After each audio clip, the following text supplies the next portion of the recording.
thank you so much for joining Simplifying Live with me today. Of course, you're the CEO of Sky Airlines in Chile. Yeah. I flew you 2.5 years ago, and it was a sort of a full-service airline. I really enjoyed my experience landing in Punta Arenas. Shaky, but good landing. But now you're an ultra-low-cost airline. How's the transformation been? Or really a low-cost low-cost carrier. Low-cost carrier. So Yeah. it's been a transformation still, from a hybrid to a low-cost.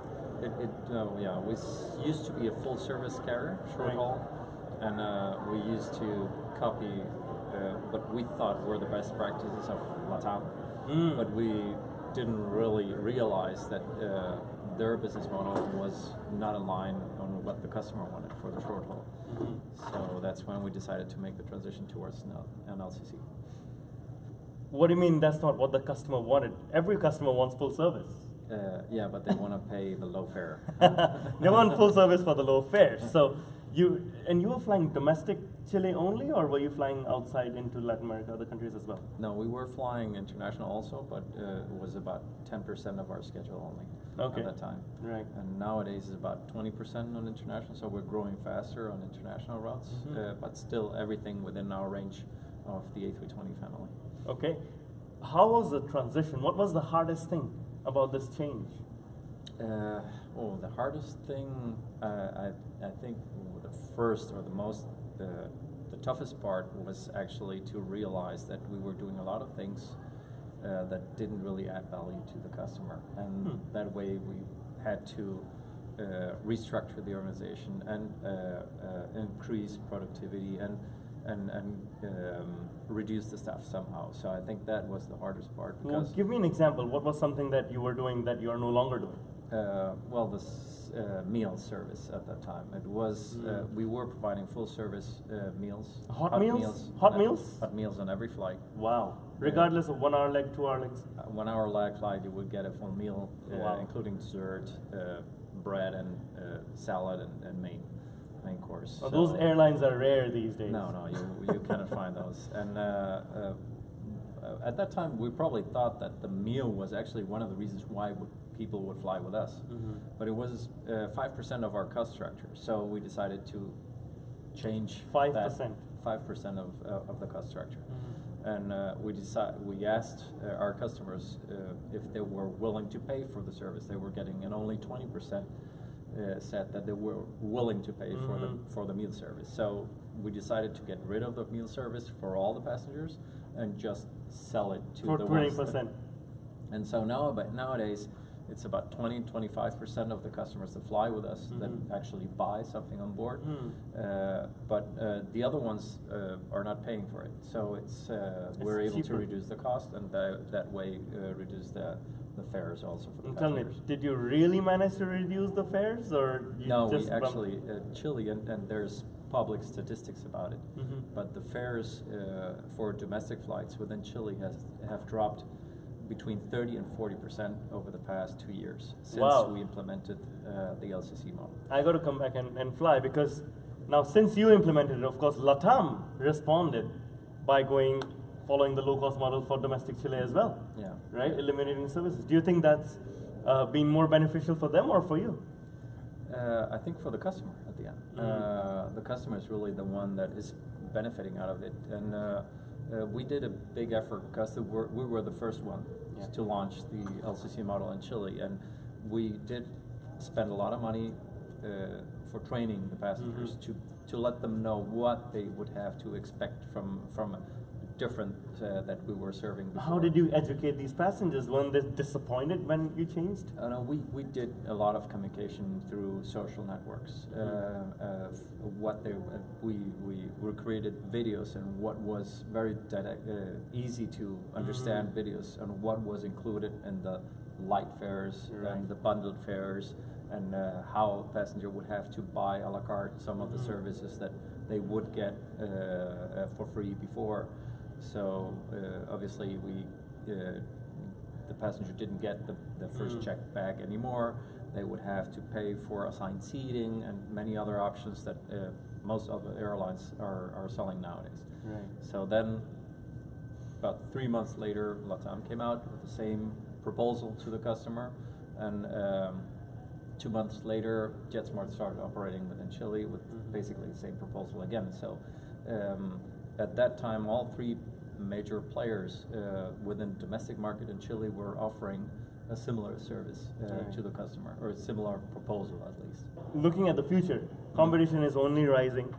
Your strategies need to continue adapting. What has worked in the past that you want to continue doing from Sky Airline's perspective? Well, one of the other aspects that actually also was a very difficult step for us, and I think has been part of the success of our transition towards the LCC model, is that most other airlines that have done the attempt to going towards an LCC has stopped somewhere in the hybrid. Yeah. Because they've not been willing to resign to revenue sources. And we did close down all of our sales ticket offices within a year. Wow. We used to have about 25 sales ticket offices, more than we actually had routes. And we also cut off Sabre as a GDS. Which one are you on now?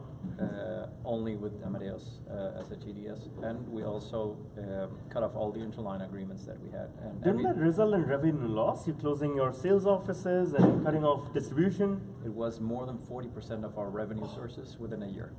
And I think Wow. no other airline has done such drastic changes in their revenue sources within a year. And we cut off all the revenue sources that had a higher cost to them. And what was the revenue dip because of the 40% revenue sources you cut? Was that proportional? Barely any. We continued growing because we, at that time, had the highest customer satisfaction in Chile. We were awarded the highest customer satisfaction. Wow. We're also second in LCC within South America by Skytrax. So we're doing pretty good. And while we were reducing costs, we were able to maintain a good customer satisfaction. And we increased our employee satisfaction also at the same time. And so it's not just about reducing the cost, but it's also about improving your customer satisfaction, or at least committing to your promise. Right. We had the highest on-time performance in worldwide in 2016. So generally, it's about improving all the business practice, not just one area, not just reducing the cost, but also improving the rest of the business. This is quite phenomenal, given the cutbacks you've taken to still continue growing strong. Yeah. Now, competition is only getting tougher. Yeah. It's not getting any easier. What's your vision for the future? Let's say next 5 years for Sky Airlines. Well, continue improving. We're pursuing an ultra low cost level, but with a better customer experience, and not necessarily having to resign to all the revenue sources, because we're still probably keeping the GDS, or at least the travel agents.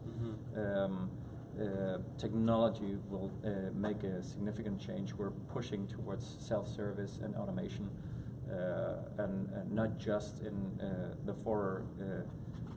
for the customer, but also for our people inside, to bring down decision towards the ground level, provide the information to our employees that have to deal directly with the customer, so that they can take the best decision at that time. Proper training, obviously, to be able to do that. You're not missing anything here. It's like checking all the boxes. Yeah, well, it's when you're in the dynamic of just incorporating best practice, you look at the best in class in all the aviation industry, and you want to bring in that. And I think the team that we've built within Sky Airline, they're all very. There's a big appetite to become better, to be better with our customer, and to be seen as the best airline in the region. Okay. The best, I would say, our vision is actually to be the best LCC for the region, not within the region, but for the people, to be able to have more people travel by plane. Well, I wish you all the best in this journey. You've already done quite a good job, and thanks for sharing the thoughts with us. No, thank you. Thank you very much.